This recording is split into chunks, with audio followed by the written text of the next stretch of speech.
Green plants are the only organisms which make food by using carbon dioxide and water. All animals take food. All animals take food from green plants. Some animals directly take food from green plants, while some others indirectly take food from green plants. हरे पौधे ही एक ऐसा सूक्ष्म केवल जीव हैं जो अपना भोजन खुद बनाते हैं। कार्बन डाइऑक्साइड और पानी का यूज करते हुए अपना भोजन खुद बनाते हैं। सभी जानवर हरे पौधों से भोजन प्राप्त करते हैं और पौधे अपना भोजन खुद बनाते हैं। और कुछ जानवर भी हैं जो हरे पौधों से डायरेक्टली फूड लेते हैं और कुछ इनडायरेक्टली अपना भोजन प्राप्त करते हैं। Heterotrophic nutrition. हेट्रोट्रॉफिक न्यूट्रिशन का मतलब होता है कि परपोषी, जो दूसरों से भोजन ले। When an organism takes food from another organism, the mode of nutrition is called heterotrophic nutrition. The term heteros means others and the term trophos means nutrition or nourishment. Animals and many microorganisms show heterotrophic mode of nutrition. These organisms are called heterotrophs. कुछ जीव जो हैं वो दूसरे जीवों से भोजन लेते हैं और इस पोषण तत्व के मोड को हेट्रोट्रॉपिक न्यूट्रिशन कहते हैं। हेट्रोस मतलब होता है दूसरा और ट्रॉफोस मतलब होता है पोषक तत्व, पोषण। एनिमल्स एंड जानवर और कुछ अनेक सूक्ष्म जीव जो हैं वो परपोषी होते हैं, जिसके कारण इन्हें दूसरों से भोजन लेने वाला कहा जाता है। हेटेरोपरपोसी 4 प्रकार के होते हैं: herbivores, carnivorous, omnivorous and saprotrophs. Herbivores जो है animals which eat plants are called herbivorous. Example of herbivorous are cow, goat, horse, buffalo, etc. Carnivorous animals which eat flesh of other animals are called carnivorous. Example of carnivorous are lion, tiger, cat, dog, etc. Omnivorous. Some animals eat both plants and animals. Such animals are called omnivorous. Example of omnivorous are monkey, human, bear, etc. Saprotrophs. Some organisms feed on dead remains of plants and animals. Such organisms are called saprotrophs. Fungus is an example of saprotroph. Herbivorous जो है वो पौधा खाता है, जिस कारण herbivores कहा जाता है। जैसे गाय है, बकरी है, घोड़ा है, भैंस है। और कार्निवोरस जो है वो दूसरे जानवरों का मांस खाते हैं, जिसके कारण कार्निवोरस कहलाते हैं। जैसे लायन, टाइगर, शेर, बाघ, बिल्ली, कुत्ता। कुछ जानवर जो है वो पौधों और जानवर दोनों को खाते हैं, जिसके कारण उनको ओमनीवोरस कहते हैं। जैसे monkey, human, beer.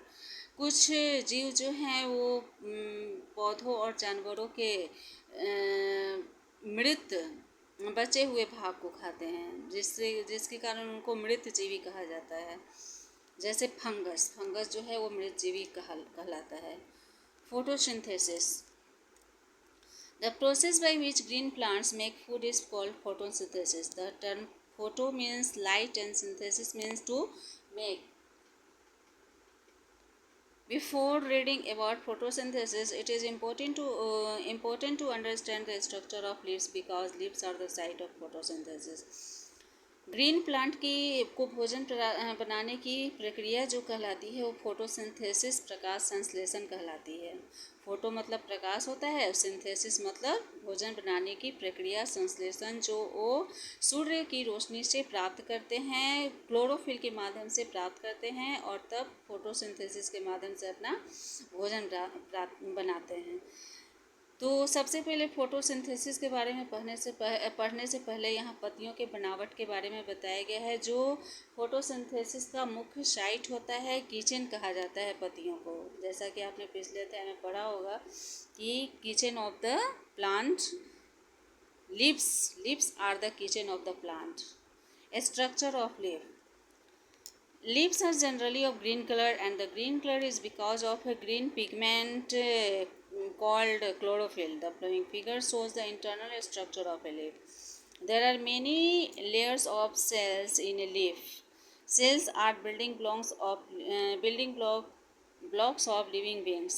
You will read about cell in detail in your higher classes. Tiny dots are present inside the cells of a leaf. These dots are chlorophylls. There are some empty spaces between cells of a leaf. This empty space open outside through minute pores. These pores are called stomata. In fact, stomata is a plural word and its singular form is stoma. पत्तियां जो है वो green colour की होती है। ये सामान्य सी बातें हैं कि पत्तियां ग्रीन कलर की ही होती हैं और उसका जो ग्रीन रेशा होता है वो क्लोरोफिल कहलाता है। पत्तियों के यहाँ पर फिगर दिया गया है, उस पेज में फिगर दिया गया है जो पत्तियों के इंटरनल स्ट्रक्चर के बारे में बताया गया है। पत्तियों के सेल में बहुत सारी लेयर होती है और ये सभी सजीवों में पाई जाती है। जो सेल, अब मानव में भी सेल पाया जाता है। जो हमारा जो शरीर है वो सेल पर ही बना हुआ है, बिल्डिंग ब्लॉक कहलाता है वो। तो हायर क्लास में इसके बारे में डिटेल में पढ़ना होगा।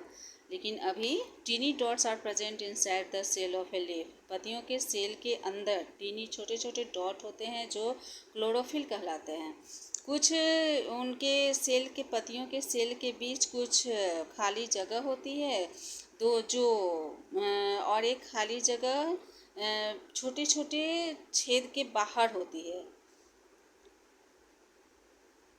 छोटे छोटे छिद्र से बाहर की ओर जाती है। This pores are called stomata, जिसे इस पोर्स को, इस छिद्र को रंध्र कहा जाता है। वास्तव में रंध्र जो है वो प्लुरल वर्ड है और इसका सिंगुलर फॉर्म है स्टोमा।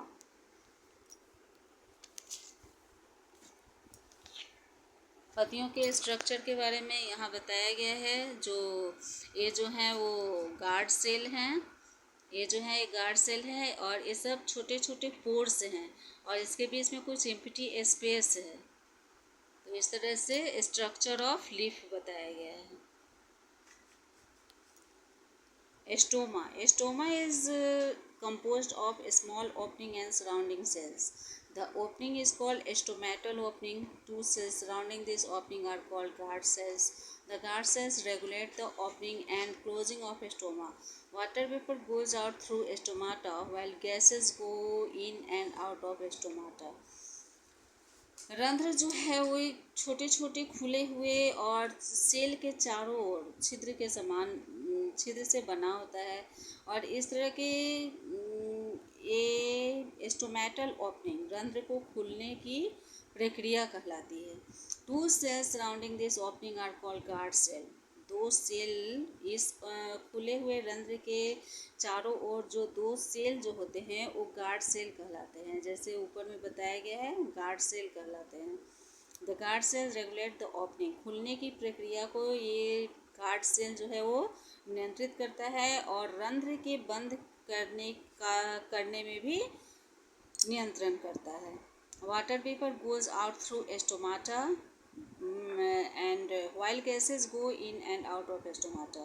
रंध्र से के माध्यम से गैस, वाटर वेपर मतलब भाप अंदर की ओर बाहर जाता है और गैस अंदर जाता है और बाहर भी जाता है। रंध्र के अंदर और बाहर छेद के माध्यम से जाता है। ये जो पत्ती जो दिखाई गई है उसमें छोटे छोटे खुले हुए भाग हो गए जो सेल कहलाते हैं, रंध्र कहलाते हैं, स्टोमाटा कहलाते हैं या स्टोमा सिंगुलर फॉर्म में बोल सकते हैं, जिसके माध्यम से वाटर वेपर उसका बाहर आता है, गैस अंदर जाता है। Water supply to leaves. You have read that plants take water and minerals from soil. There is a continuous pipeline from roots through stem to leaves. The pipeline serves as the channel for transport of water and minerals up to leaves. आपने पढ़ा है कि पौधे पानी और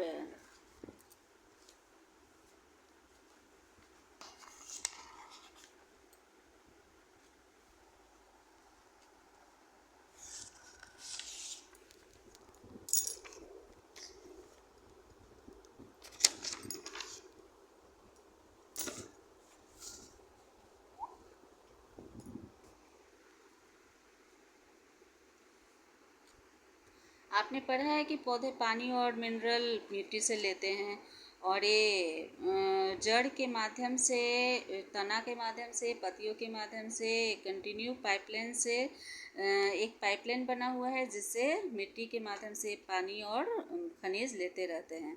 the pipeline serves as the channel for transport of water and minerals of to leaves. Pipeline जो है वो अपनी सेवा एक चैनल, पानी और पत्तियों को पानी और खनिज ट्रांस चैनल के जैसा पहुंचाते रहते हैं. Process of photosynthesis. Plants trap solar energy in leaves. Chlorophyll in leaves traps solar energy. This energy is utilized to make food by processing carbon dioxide and water. Carbohydrate is formed at the end of the process and oxygen gas is also produced. The whole process can be written as follows. Carbon dioxide plus water, उससे sunlight plus chlorophyll मिलकर carbohydrate plus oxygen.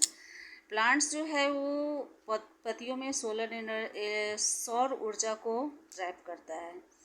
Chlorophyll, पत्तियों में chlorophyll solar energy को trap करके और उसका उपयोग करते हुए कार्बन डाइऑक्साइड और वाटर से की भोजन बनाते हैं. Carbohydrate is formed at the end of the process and oxygen gas is also produced. भोजन बनाने की प्रक्रिया,